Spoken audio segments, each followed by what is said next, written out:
কুবেরাজও পদ্মার ঢেউয়ে ভাসে। মজিদ প্রশ্ন তুলে বিশ্বাস আর ক্ষমতার। দুখাই ছুঁয়ে যায় মানুষের হৃদয়।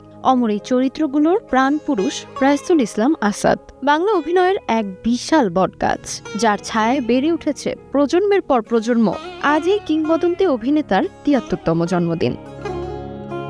১৯৫৩ সালের ১৫ জুলাই ঢাকার পুরানা পল্টনে তার জন্ম।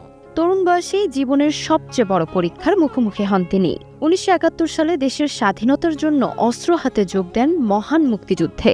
যে তরুণ যুদ্ধক্ষেত্রে দেশের জন্য লড়েছিলেন, স্বাধীনতার পর সেই মানুষটি সংস্কৃতির মঞ্চে হয়ে ওঠেন শিল্পের যোদ্ধা।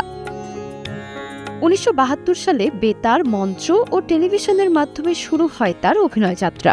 ১৯৭৩ সালে খান আতাউর রহমান পরিচালিত আবার তোরা মানুষ চলচ্চিত্র দিয়ে অভিষেক হয় বড় পর্দায়। এরপর একের পর এক চরিত্রে নিজেকে ভেঙেছেন, গড়েছেন। কখনো গ্রামের সাধারণ মানুষ, কখনো সংগ্রামী এক নায়ক, কখনো ইতিহাসের গুরুত্বপূর্ণ চরিত্র। তার অভিনয় যেন নদীর স্রোতের মতো, স্বাভাবিক, গভীর আর নিরন্তর। ঘুরটি, লাল সবুজের পালা, সুরজ মিয়া, পদ্মা নদীর মাঝি, দুখাই, লাল সালু, প্রতিটি কাজেই তিনি রেখে গেছেন নিজের স্বাক্ষর। ক্যামেরার সামনে কখনো অভিনয় করেন না, বেঁচে থাকেন চরিত্র হয়ে, আর সেখানেই তিনি আলাদা।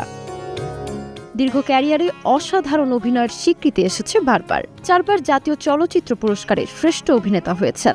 ঘানি ও মৃত্তিকা মায়া চলচ্চিত্রের জন্য পেয়েছেন শ্রেষ্ঠ পার্শ্ব অভিনেতার সম্মান। ৪৫তম জাতীয় চলচ্চিত্র পুরস্কারে অর্জন করেন আজীবন সম্মাননা। ২০২১ সালে বাংলাদেশ সরকার তাকে সম্মানিত করেন দেশের দ্বিতীয় সর্বোচ্চ বেসামরিক পুরস্কার ২১ পদকে। ১৯৭৯ সালে তাহিরা দিল আফরোজের সঙ্গে সংসার জীবন শুরু করেন রাইসুল ইসলাম আসাদ। তাদের একমাত্র কন্যা রুবাইনা জামান। জীবনের ৭৩ বসন্তে থাকলেও শিল্পের প্রতি তার ভালোবাসা আজও তরুণ। রাইসুল ইসলাম আসাদ শুধু একজন অভিনেতা নন, তিনি অভিনয় ইতিহাসের এক উজ্জ্বল অধ্যায়। মুক্তিযোদ্ধার সাহস, শিল্পীর নিষ্ঠা আর মানুষের প্রতি ভালোবাসা, অনন্য এই মেলবন্ধনেই গড়ে উঠেছে কিংবদন্তির পথ চলা। সময় বদলাবে প্রজন্ম, তবে পদ্মার ঢেউয়ে কুবের, বিশ্বাসের প্রশ্নে মজিদ আর মানুষের হৃদয়ে দুখাই হয়ে রাইসুল ইসলাম আসাদ বেঁচে থাকবেন বারবার।